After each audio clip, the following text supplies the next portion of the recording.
Well, good morning. This is John and Maria. This is our lives. What's it called? We living our lives. This is us living our This is us lives, and living we our are lives. here to say hello to you on Friday morning. Friday morning. How about that? So we're doing we're going high tone today. We're going to discuss mysticism, which we both are kind of experimenting with. I think both of us really are mystics in a way. We didn't entirely realize it, but lately, because of the readings I'm doing of Evelyn Underhill, who is a great founder of modern mysticism. Mysticism used to be a religious thing, like spirituality. And now that's branched it out so people like me can get in and use it to apply to our lives. It's especially timely right now with all the tension and fear going on around what's happening in the country. It's a way of looking at the world. So I think we're going to kick off I wrote a poem about this yesterday, and Maria's going to maybe read the beginning of it. I'm going to read a little part of it. I just love this part. In my dream, I met a young man, one of those quiet kids on the so-called spectrum. Yet another way the great minds found to label and isolate the mystic children and get them to stay away, hide, and feel even more different. I was a child of the spectrum. I think of them often. All right, so I'm a child of the spectrum, and it really ties in very closely to the idea of mysticism, which is mostly by individuals. You can't really explain mysticism because everyone who feels it is different. It's sort of looking at the world in a larger way than a single religion or a single dogma. It's a way of just being rather than thinking all the time and analyzing. It's kind of intellectual versus acceptance. And right now I feel very challenged to think that way because of what's happening. Rather than my quivering in fear and all, I have a larger view of it in terms of what it means to me in my life.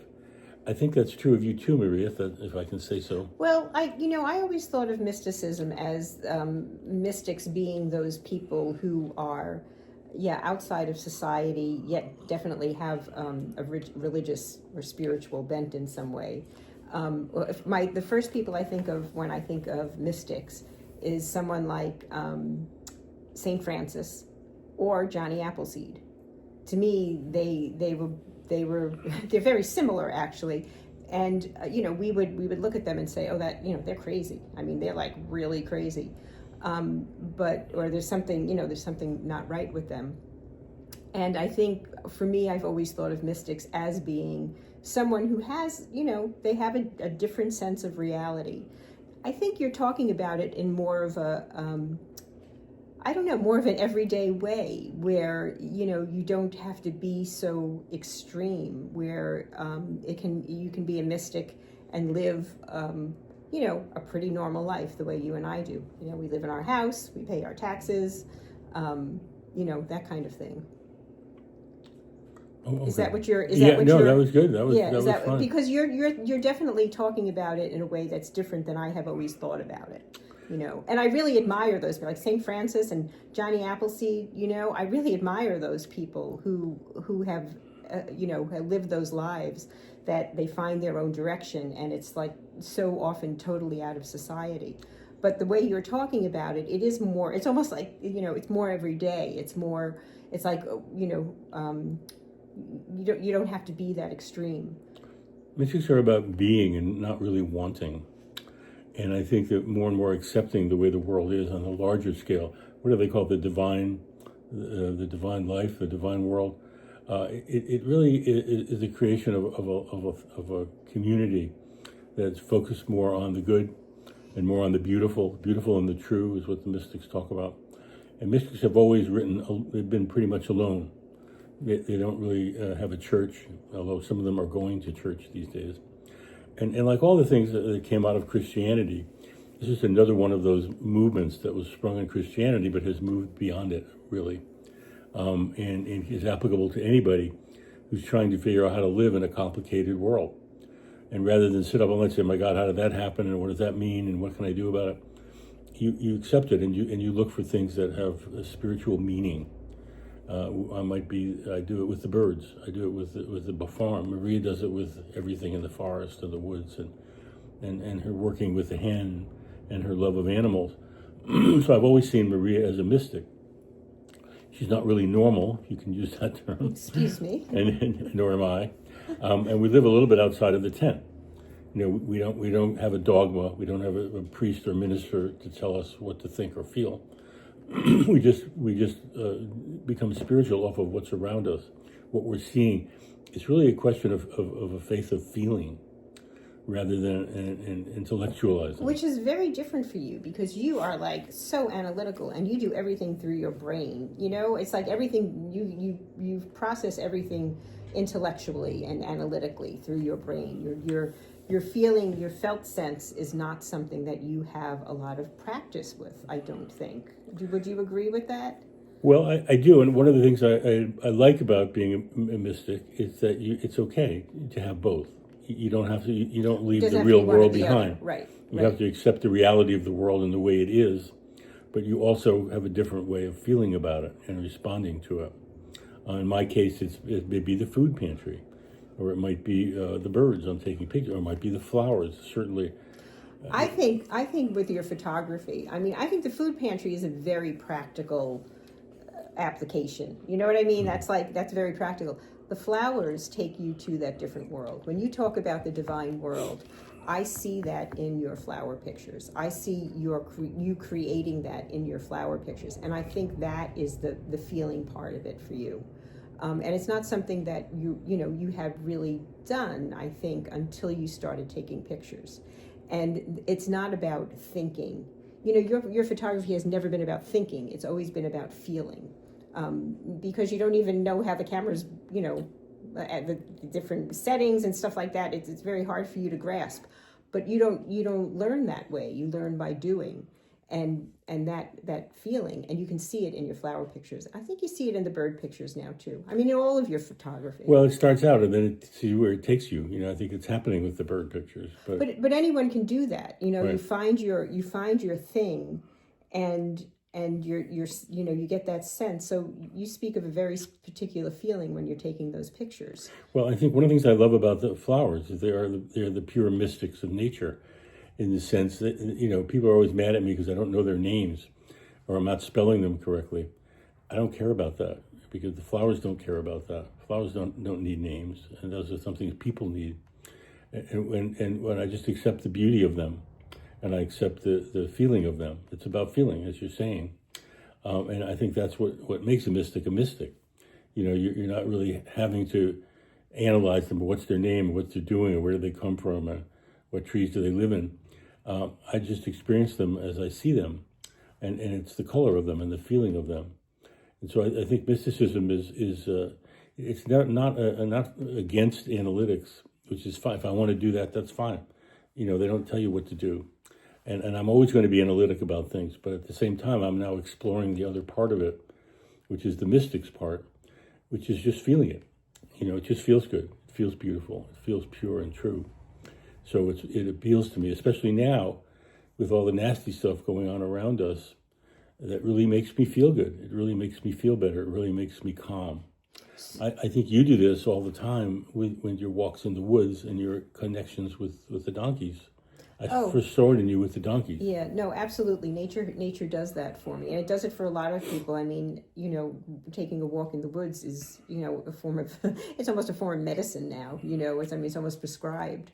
But I think that idea of it being both is the really interesting part. You don't leave one behind to do the other.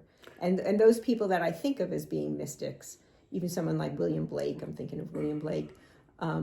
They did live in the world. They were living in the world. You can't hide from the world. Being practical in the world. And I don't want to hide from the world. No. But I don't want it to take me over either. I want to know what's happening, but I don't want it to dominate my spirit. And I think that spirituality can be very narcissistic, because it's really about essentially who you are. And it's the spiritual journey I was on is really all about looking into me and seeing what I wanted to be.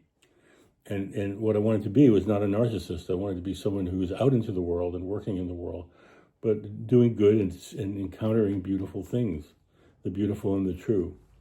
And it doesn't mean that I can't be analytic. It means that I have to be something on top of that. Otherwise, I'm just going to be, scratching my navel all day, which I don't like to do. Well, do you think when you go to that other feeling place, where wherever it is that you find that, like where you find it in your flowers or I find it in the woods, that it takes us out of ourselves and brings us to makes us see things outside of ourselves that maybe are bigger than us, or connects us to something bigger than ourselves.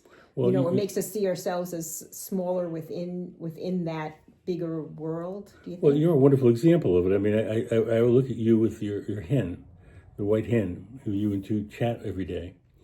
And you don't sit around and say, oh my God, what's this about? And what's this happening? And why do I feel this? And why is she doing that? You just feel it.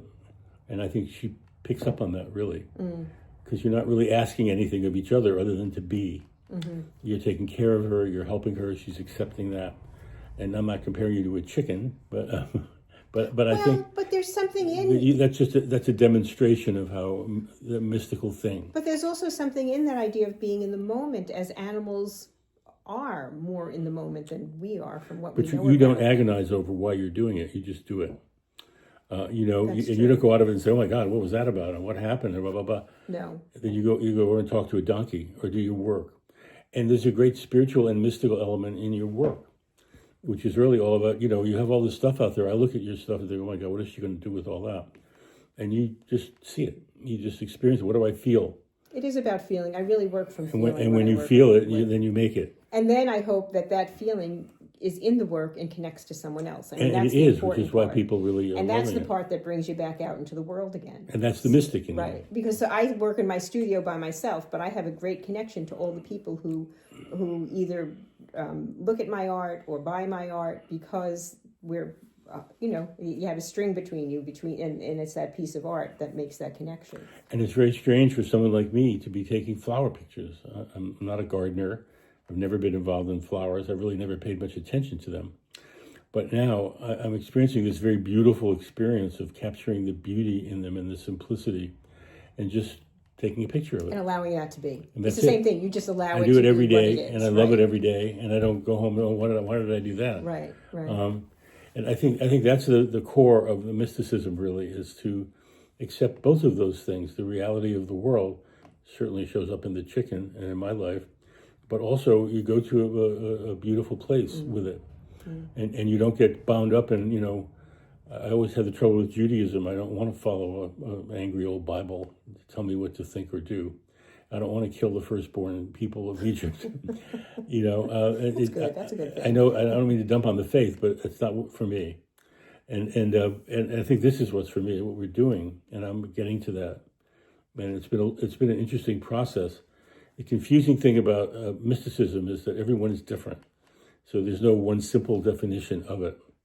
But I think it's kind of it when you see it. Well, I think the first thing that really introduced you into it was the Kabbalah, right? Absolutely. That talk about mysticism. That's people hold up in caves, right? And you read it, and it's all about feeling and imagery, and I mean, there's it's like reading poetry. You have to just let it wash over you. I'm grateful to Evelyn. I have to look and make sure I got her name right. Evelyn Underhill. I called her the wrong word. Who has inspired me and wrote these beautiful books about what a mystic is, and I said, oh, that's me.